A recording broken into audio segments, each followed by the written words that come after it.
안녕하세요. 눈을 감으면 들리는 이야기 선울입니다.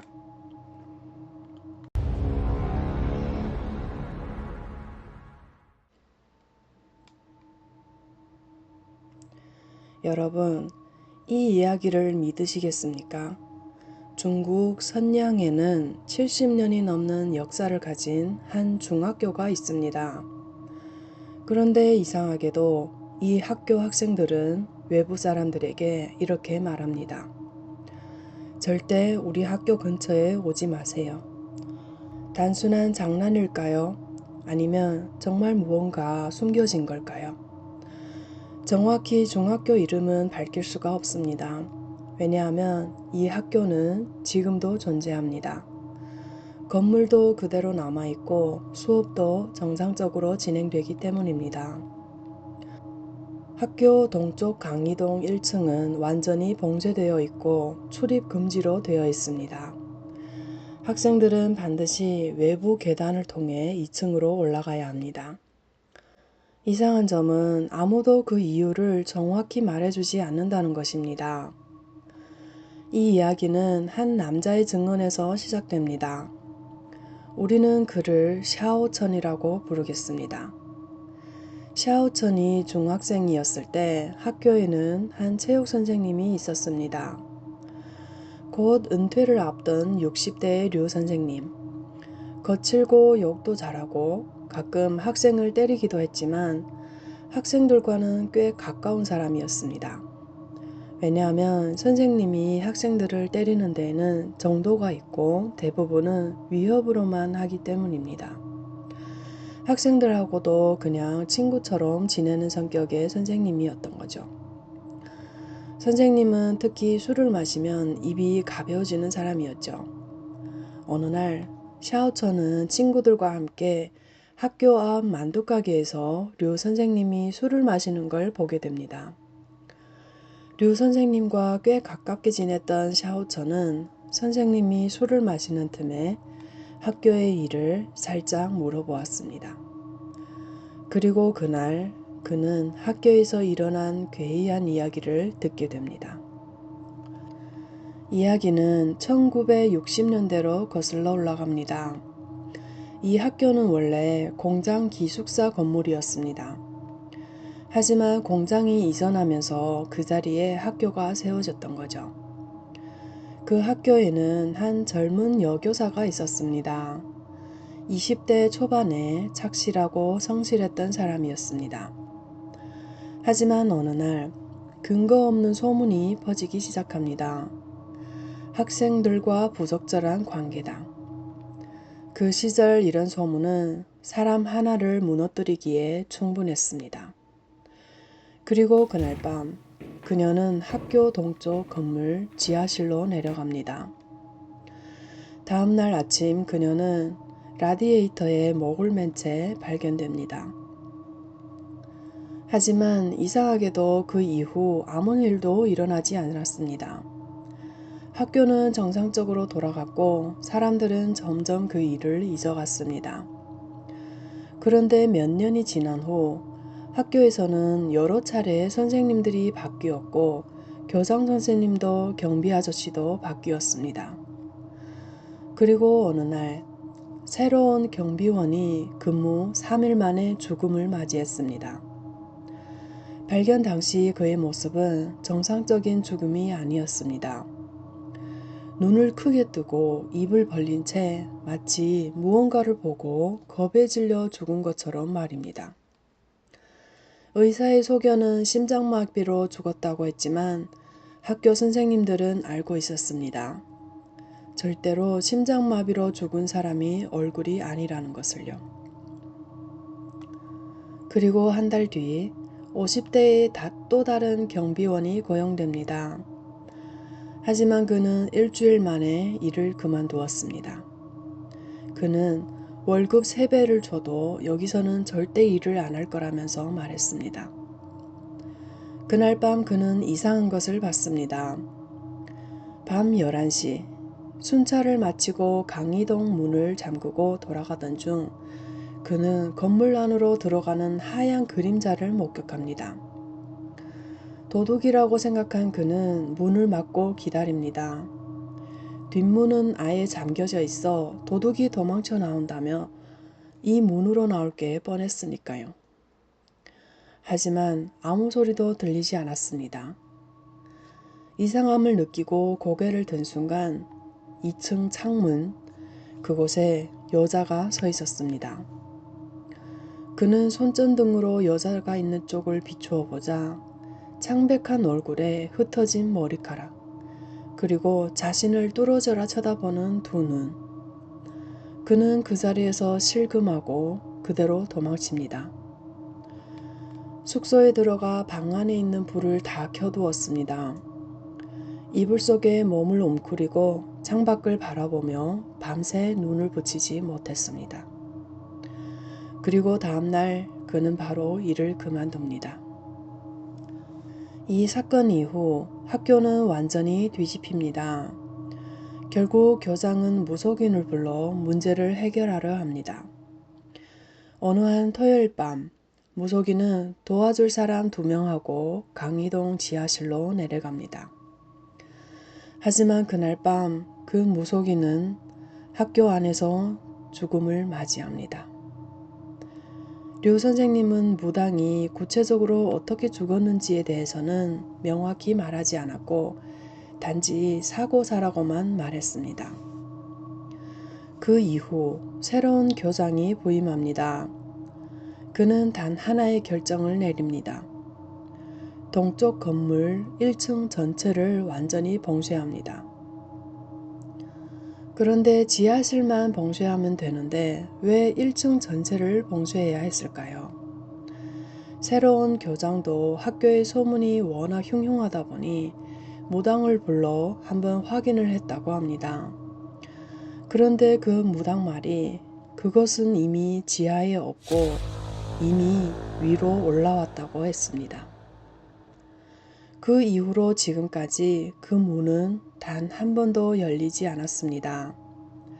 샤오천은 말합니다. 우리는 그냥 모른 척하며 다녔을 뿐이다.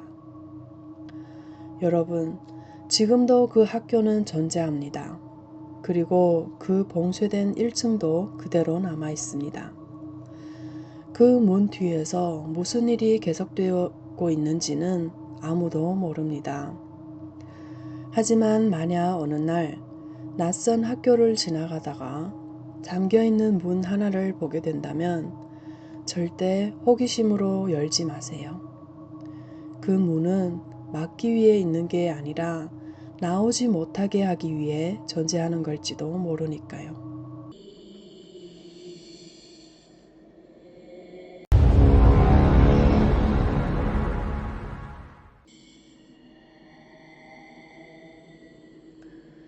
당신은 전국을 놀라게 한 고이저우 머우타이 빌딩의 기이한 사건에 대해 들어본 적이 있습니까?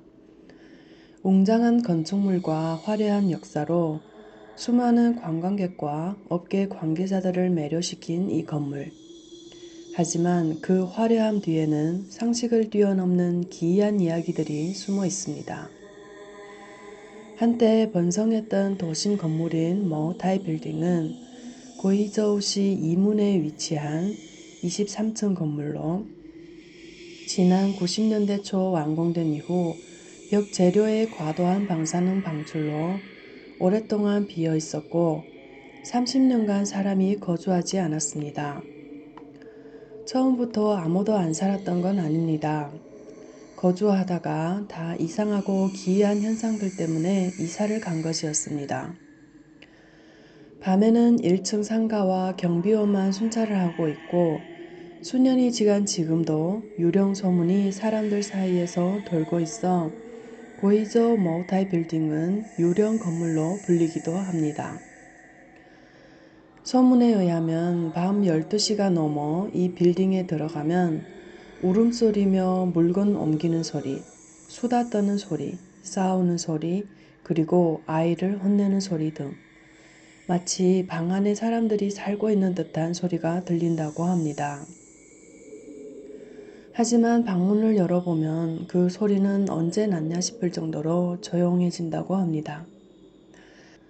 빌딩의 제일 위층에는 밤마다 우는 소리가 너무 크게 들렸고 건물에 있는 TV는 저절로 켜져 아무리 꺼도 꺼지지 않았고 전화기도 울렸다 꺼졌다를 반복했다고 합니다. 이 이야기는 이강이라는 한 남자로부터 시작됩니다. 그는 머우타이 빌딩에서 야간 순찰을 맡고 있는 경험 많은 보안 요원이었습니다. 늦가을의 어느 밤, 이강은 평소와 다름없이 제복을 입고 손전등을 들고 순찰을 시작합니다. 그날 밤 건물 안에는 단 한 명의 사람도 없었습니다. 텅 빈 복도에는 그의 발걸음 소리만 울려 퍼지고 있었습니다. 이강이 3층으로 올라갔을 때였습니다. 갑자기 이상한 소리가 들립니다. 마치 밀폐된 방 안에서 누군가가 속삭이는 듯한 소리였습니다. 그는 긴장한 채 손전등을 꽉 쥐고 소리가 나는 방으로 다가갑니다. 문을 열었지만 그 안에는 아무도 없었습니다. 공기는 기묘할 정도로 고요했고 심장소리만 크게 울립니다. 그 순간 뒤에서 또렷한 발소리가 들립니다. 이강은 즉시 뒤돌아보지만 아무도 없었습니다. 그의 등은 얼음처럼 식었고 이마에는 식은땀이 흐르기 시작합니다. 그는 결국 3층을 급히 빠져나갑니다. 그리고 그날 이후 이강은 절대 혼자 3층을 순찰하지 않았습니다. 이후 밝혀진 사실, 그 3층은 과거 머우타이 회사 거위 임원의 사무실이었습니다.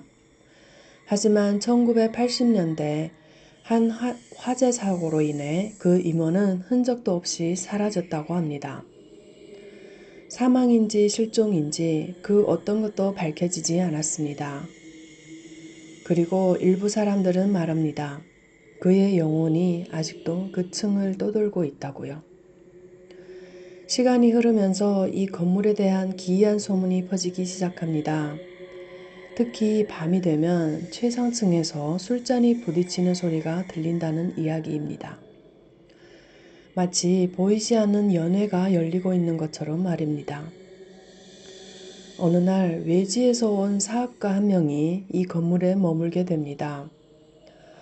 그날 밤 그는 이상한 소리에 잠에서 깨어납니다. 눈을 뜬 순간 그는 보았습니다. 고대 의복을 입은 사람들, 큰 술통을 둘러싸고 잔을 들며 술을 마시는 장면을요. 공기에는 짙은 머우타이 술향이 가득했습니다. 하지만 그가 손을 뻗는 순간 그들은 순식간에 사라졌습니다. 남은 것은 텅 빈 방과 강한 술 냄새뿐이었습니다. 이상한 일은 여기서 끝나지 않습니다. 지하 주차장에서는 매일 밤 금속이 부딪히는 소리가 들립니다. 마치 누군가가 닫힌 상자를 억지로 열고 있는 듯한 소리. 한 청소 직원이 이 소리를 따라가 본 적이 있습니다. 그곳에는 스스로 열리고 있는 낡은 상자가 있었습니다. 상자 안에서는 정체를 알 수 없는 냄새가 흘러나왔습니다. 그는 공포에 질려 그 자리에서 도망쳤고 다시는 그곳에 가지 않았습니다. 이 이후로도 이 건물에서는 정체불명의 그림자, 설명할 수 없는 소리, 기묘한 환영을 받다는 증언이 이어집니다. 사람들은 말합니다. 이 모든 것은 과거의 사고와 사라진 사람들과 관련이 있다고요. 지금까지도 이 건물의 비밀은 밝혀지지 않았습니다. 누군가는 이것을 역사의 잔상이라고 말하고 또 누군가는 단순한 환각이라고 말합니다. 하지만 한 가지는 분명합니다. 이 머우타이 빌딩은 이제 단순한 건물이 아니라 구이저우를 대표하는 가장 유명한 도시 괴담이 되었다는 것입니다. 당신이라면 이 건물에서 하룻밤을 보낼 수 있겠습니까? 안녕하세요. 눈을 감으면 들리는 이야기 서늘입니다.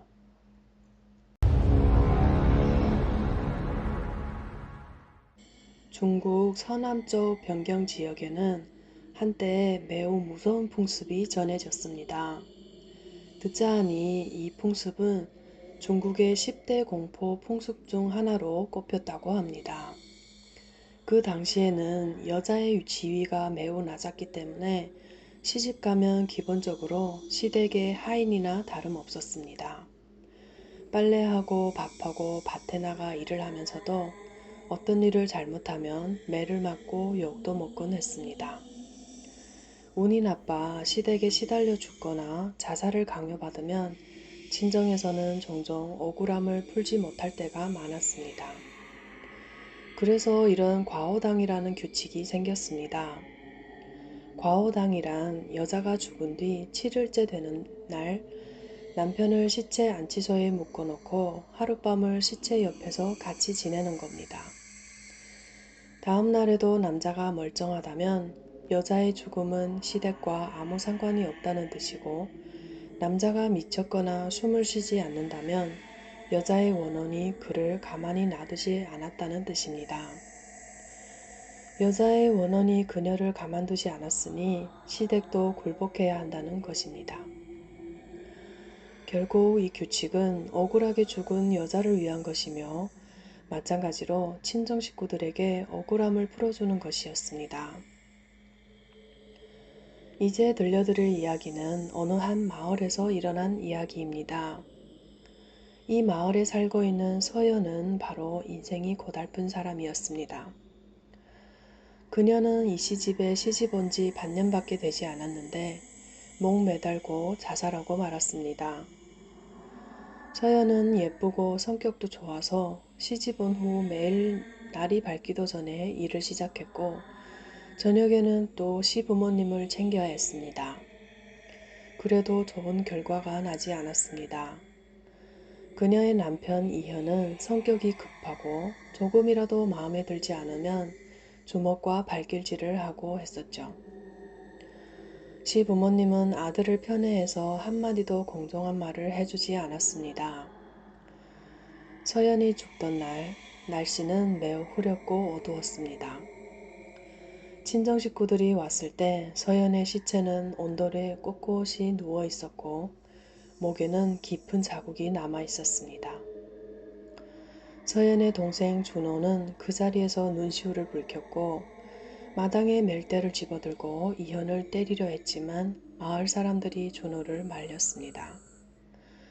준호는 울부짖으며 누나를 위해 복수하겠다고 경찰을 불렀지만 조사한 결과 살해한 증거가 없어 자살로 규정할 수밖에 없었습니다. 준호는 이를 악물고 오래된 규칙에 따라 이현을 누나의 시체와 하룻밤 지내게 하자고 했습니다. 다음 날 이현이 아무 일 없다면 누나의 죽음은 이현이랑 아무 관련이 없다는 걸 인정해 준다면서요. 친정 식구들은 모두 고개를 끄덕이며 동의했습니다. 하지만 이 씬의 사람들은 동의하지 않는다는 눈치였죠. 이현은 서연이에게 충분히 잘해줬고 서연의 죽음이 본인과 아무런 연관이 없다고 반박했지만 결국 할 수밖에 없었습니다. 몸이 묶여 밤새도록 시체와 함께 있어야 한다는 생각에 이현은 얼굴이 순식간에 하얗게 변했고 다리도 계속 덜덜 떨리기 시작했습니다. 서연이 죽은 뒤 7일째 되는 날 밤, 장작집에는 기름등이 하나 켜져 있었고 희미한 불빛이 서연의 시체를 비추고 있었습니다. 시체는 흰 천으로 덮여 있었고 자수로 만든 신발을 신은 발만 드러나 있었죠. 준호와 몇몇 친척들은 이현의 가족을 이웃집으로 보낸 후 이현을 나무 기둥에 묶고 입에는 천조가리를 물려 말을 못하도록 했습니다. 이현은 무서움에 온몸을 떨고 있었고 입에서 흐느끼는 소리가 났으며 콧물과 눈물이 얼굴에 흘러내렸습니다. 준호는 사람을 데리고 집의 문을 닫고 철사로 문과 자물쇠를 여러 번 감았고 창문도 나무로 다 막아버렸으며 희미하게 비치던 등잔불도 일부러 꺼버렸습니다. 집은 순식간에 칠흑 같은 어둠에 빠져들었고 이현의 공포에 질린 소리만 남았습니다. 사실 준호는 이런 미신을 믿지 않았습니다. 그는 단지 이것을 통해 이현이 자신의 죄를 인정하도록 하고 싶을 뿐이었습니다. 그는 이현을 묶는 것만으로는 부족하다고 생각하여 두 사촌형과 미리 상의하여 둘째 사촌형에게 서연의 옷을 입고 가발을 쓰고 한밤중에 집에 들어가 이현을 겁주도록 계획하고 밖에 숨어 문틈을 통해 안을 들여다보았습니다. 처음에는 이현의 흐느낌 소리만 들렸지만 나중에는 흐느낌 소리가 울부짖는 소리로 변했습니다. 그의 공허한 울부짖음이 1시간 넘게 지속되었고 한밤중이 되어서야 서서히 멈췄습니다. 아마도 이현은 울다가 지친 것 같았습니다. 바로 그때 집안에서 갑자기 웃음소리가 들렸습니다. 그 웃음소리는 매우 기괴하고 날카로웠으며 준호와 사촌형도 온몸에 소름이 돋을 정도였습니다. 곧이어 하얀 천이 찢어지는 소리처럼 삐걱거리는 소리가 들리더니 가벼운 발자국 소리가 들렸습니다. 준호가 문틈을 통해 안을 들여다보니 어둠 속에서 하얀 그림자가 천천히 일어서는 것이 보였습니다. 그 모습은 서연의 옷을 입고 머리카락이 흐트러져 있어서 이현을 겁주려고 했던 둘째 사촌형인 줄 알았습니다. 하지만 둘째 사촌형의 동작이 그들과 상의한 것과 완전히 다른 겁니다. 그냥 하얀 그림자가 떠올라 있었고 마치 서연이 목을 메었을 때처럼 허공에 떠 있었습니다. 이때 이현은 눈앞의 광경에 너무 놀라 멍해졌습니다.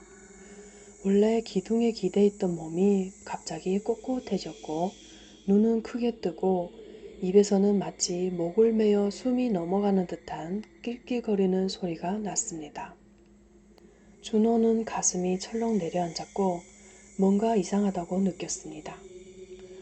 둘째 사촌형이 어떻게 떠올랐을까요? 이 장면은 전혀 계획되지 않았던 거라 더 놀라웠습니다.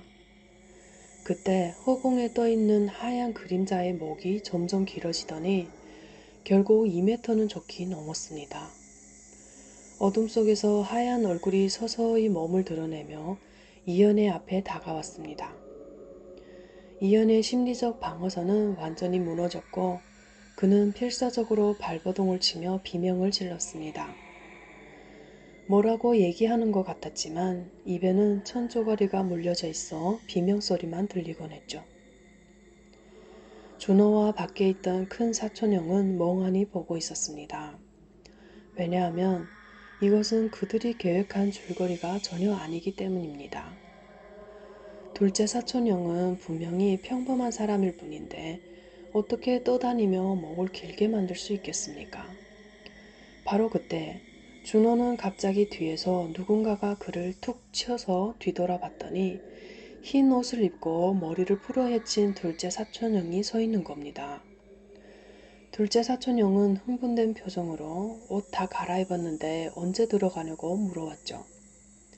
준호와 큰 사촌형은 순간 얼어붙었습니다.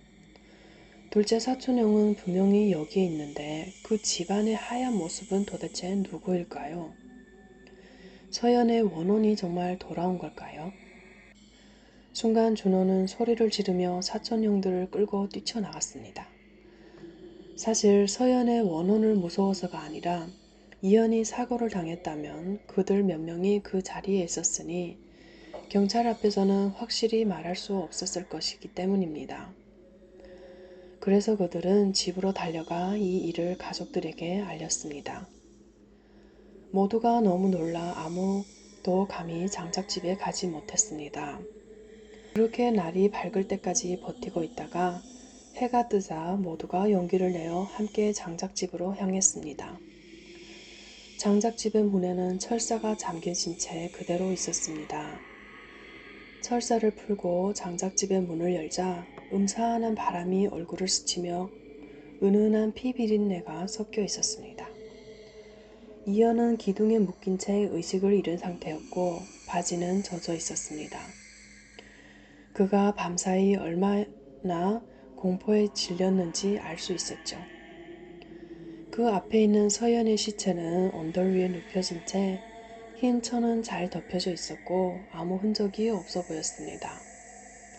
그런데 이상한 것은 서연의 목에 있던 그 자국이 어제보다 더 깊어진 것 같았고 그녀의 눈이 떠져 있는 게 보였습니다. 모두들 서둘러 이연을 풀어주었습니다. 이연은 깨어난 후로 정신 나간 사람처럼 하루 종일 횡설수설하고 울다가 웃다가 하면서 계속 중얼거렸습니다. 서연아, 내가 잘못했어. 날 좀 내버려둬. 다시는 그러지 않을게. 그 후 이현은 완전히 미쳐버렸습니다. 이씨 집안도 창피해서 그를 마을의 정신병원으로 보냈습니다. 그날 밤 장작집 안에서 도대체 무슨 일이 있었던 걸까요? 사람들은 모두 말했습니다. 서연은 억울하게 죽었고 그녀의 원혼이 돌아와 남편에게 죗값을 치르게 했다고 말입니다. 하지만 아직도 한 가지 의문이 남아 있습니다. 그날 밤 장작집 안에서 떠올라 있던 그 하얀 그림자는 정말 서연의 원혼이었을까요? 아니면 어둠 속에서 벌어진 누군가의 또 다른 비밀이었을까요? 이 이야기는 지금도 그 마을 사람들 사이에서 조용히 전해 내려오고 있다고 합니다. 여러분은 어떻게 생각하시나요? 그날 밤 장작집에서 나타난 것은 정말 원혼이었을까요?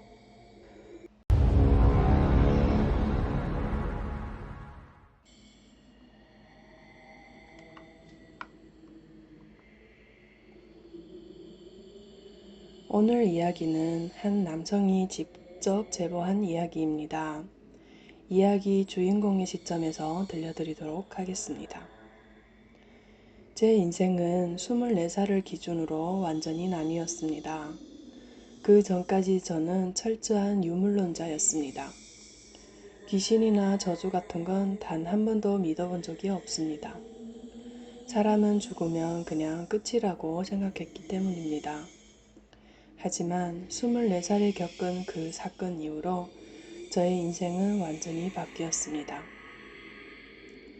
저는 가난한 집에서 자랐습니다. 그 시절에는 지금처럼 아무 때나 고기를 먹을 수 없었습니다. 가끔 병물어 죽은 돼지를 싸게 사다가 삶아 먹던 기억도 있습니다. 집안 형편 때문에 저는 초등학교만 졸업했습니다. 그래도 학교에서 읽고 쓰고 계산하는 기본은 배웠고 그 덕분에 저는 항상 미신을 믿지 않는 사람이었습니다. 24살이 되던 해 한동안 집에서 놀다가 친척의 소개로 장례식장 화장터에서 일을 하게 되었습니다. 겉으로는 그냥 불을 지피는 일이었지만 실제로는 시신을 소각하는 일이었습니다. 조금 꺼림칙한 일이라고들 했지만 돈이 괜찮았기 때문에 저는 거절할 이유가 없었습니다.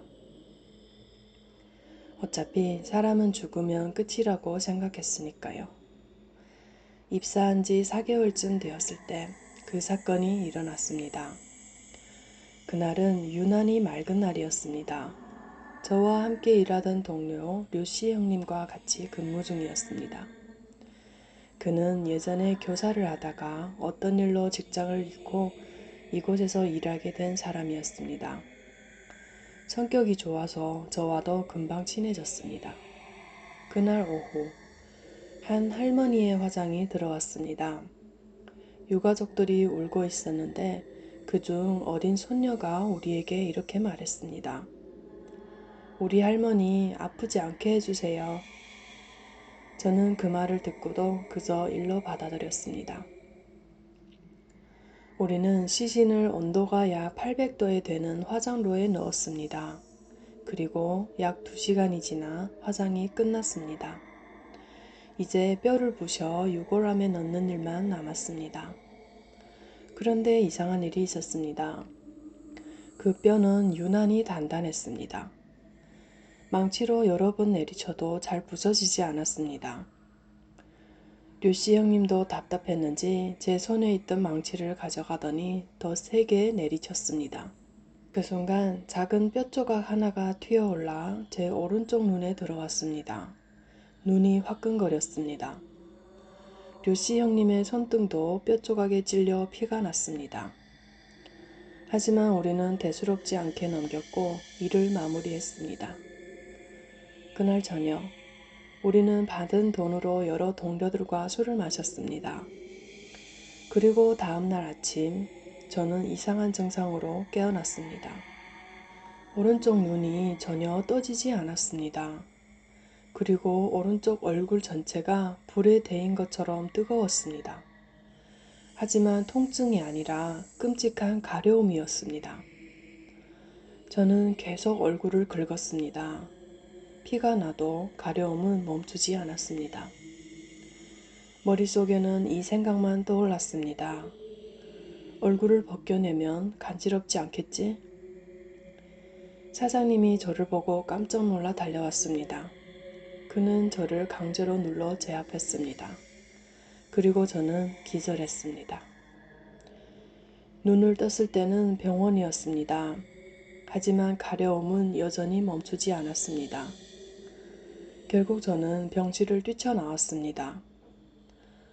복도를 달리면서 계속 얼굴을 긁었고 살점이 떨어져 나가는 것이 느껴졌습니다. 그리고 그 순간 저는 깨달았습니다.